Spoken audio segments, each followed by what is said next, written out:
চাকসু নির্বাচন ভোট আয়োজনের প্রস্তুতি নিচ্ছে কমিশন। এদিকে রাকসু নির্বাচনের প্রচারের শেষ দিনে শিবির ও ছাত্রদল প্যানেলের বিরুদ্ধে উঠেছে বিধি লঙ্ঘনের অভিযোগ। এ নিয়ে আরও জানাতে চট্টগ্রাম বিশ্ববিদ্যালয় থেকে যুক্ত আছেন শোয়েব রহমান, আর রাজশাহী বিশ্ববিদ্যালয় থেকে যুক্ত আছেন রাকিবুল হাসান। শুরুতে চলে যাব চট্টগ্রামে শোয়েবের কাছে। শোয়েব, আপনি জানাবেন যে এর আগেও আপনি জানিয়েছিলেন যে সুষ্ঠু ভোট আয়োজনের প্রশাসনের প্রস্তুতির কথা। তো এই প্রস্তুতি নিয়ে প্রার্থীদের কোনো পর্যবেক্ষণ জেনেছেন কিনা?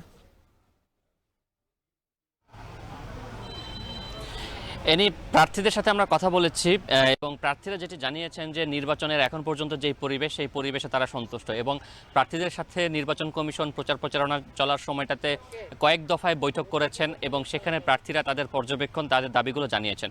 সেই দাবির প্রেক্ষিতে প্রার্থীদের অন্যতম দাবি ছিল স্বচ্ছ ব্যালট বাক্স এবং সেই স্বচ্ছ ব্যালট বাক্স কিন্তু এরই মধ্যে নির্বাচন কমিশন ব্যবস্থা করেছে এবং সেই ব্যালট বাক্সগুলো আজকে যে 5টি কেন্দ্র রয়েছে সেই কেন্দ্রগুলোতে পাঠানো হয়েছে এবং সেগুলো সেখানে ডিন অফিসে থাকবে এবং আগামীকাল ভোটের আগে সেগুলো ভোট কক্ষগুলোতে নিয়ে যাওয়া হবে। প্রার্থীদের আরেকটি দাবি ছিল ব্যালট পেপার যেগুলো রয়েছে সেই ব্যালট পেপারে যাতে একটি সিরিয়াল নাম্বার দেওয়া হয়, সেই জায়গা থেকে নির্বাচন কমিশন একটি গোপন কোডের ব্যবস্থা করা হয়েছে এবং কোনো ব্যালট পেপার নিয়ে যদি কোনো সন্দেহ জাগে সেক্ষেত্রে সহজেই তারা সেই গোপন কোডের মাধ্যমে সেই ব্যালট পেপারটি শনাক্ত করতে পারবেন। এর পাশাপাশি প্রার্থীদের একটি দাবি ছিল যে জাকসুর মতো যাতে দীর্ঘক্ষণ গণনায় সময় ব্যয় না হয় এবং সেখানে চট্টগ্রাম বিশ্ববিদ্যালয়ের জাকসু নির্বাচন কমিশন তারা জানিয়েছেন যে তারা ওএমআর পদ্ধতিতে ব্যালট পেপার ছাপিয়েছেন এবং সেই ব্যালট পেপারটি ওএমআর পদ্ধতিতেই তারা গণনা করবেন এবং এতে করে সময় কম লাগবে এবং সেখানে তারা স্বচ্ছতা নিশ্চিতের জন্য 2 ধাপে ব্যালটটি গণনা করবেন।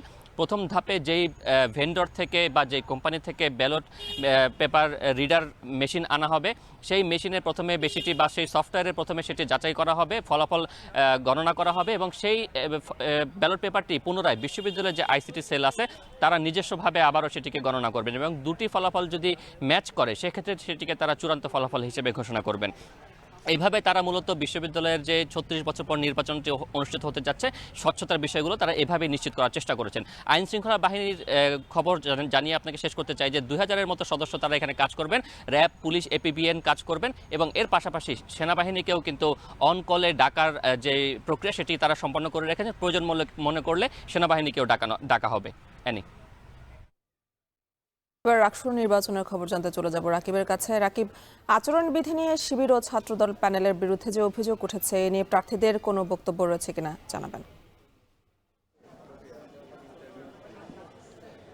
আসলে গতকালকের একটি ঘটনাকে নিয়ে ছাত্রদল এবং ছাত্র শিবির তারা একে অপরকে আচরণবিধি ভঙ্গের অভিযোগ করছিলেন। তবে আজকে সকাল থেকে আমরা কথা বলেছি দুটি প্যানেলেরই ভিপি প্রার্থীদের কাছে। তারা যেটি বলছেন আসলে সবকিছুকে ছাপিয়ে রেখে তারা রাবিয়ানকে এগিয়ে রাখবেন এবং একই সাথে এই যে দীর্ঘদিন পর যে রাকসু নির্বাচন হচ্ছে মূলত সেটির কারণেই তাদের এই শিথিলতা এবং তারা এই বিষয়টিকে গৌণভাবেই আসলে দেখছেন। তো সেক্ষেত্রে আমরা আসলে যেটি দেখছি যে নির্বাচনে যে প্রার্থীরা রয়েছেন প্রায় 905 জন প্রার্থী বিভিন্ন পদে তারা কিন্তু নানাভাবে তাদের নির্বাচনের যে প্রচারণা সেটি চালিয়ে যাচ্ছেন, বিভিন্ন সময় সংবাদ সম্মেলন করছেন এবং আমরা দেখেছি এর মধ্যেই একাধিক 2-1 জন প্রার্থী আরেকজনকে সমর্থন দিয়েছেন। এইভাবে কিন্তু তাদের প্রচারণা চালিয়ে যাচ্ছেন এবং একই সাথে নানান ঢঙে কিন্তু তাদের প্রচারণাগুলো চলছে। আমরা কিছুক্ষণ আগে দেখছিলাম যে অনেকে খেলোয়াড় হয়ে আসলে যে ক্রীড়া সম্পাদক পদে রয়েছে তারা সেই প্রচারণাটি চালিয়েছেন।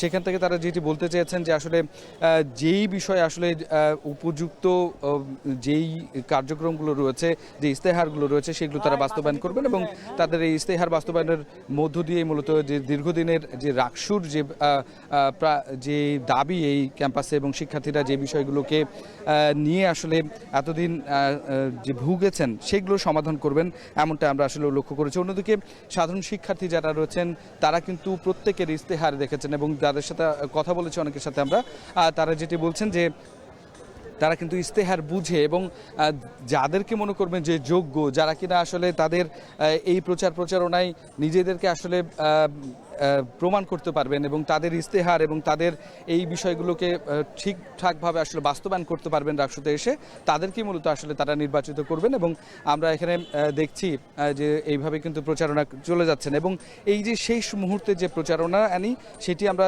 লক্ষ্য করছি যে তারা আজকে একেবারে আচরণবিধি নিয়ম অনুযায়ী ঠিক রাত 12টা পর্যন্ত সময় পাবেন।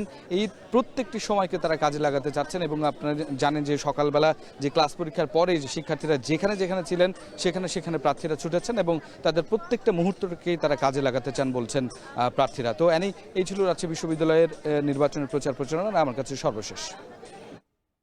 চাকসু এবং রাকসু নির্বাচনের খবর জানাচ্ছিলেন সহকর্মীরা।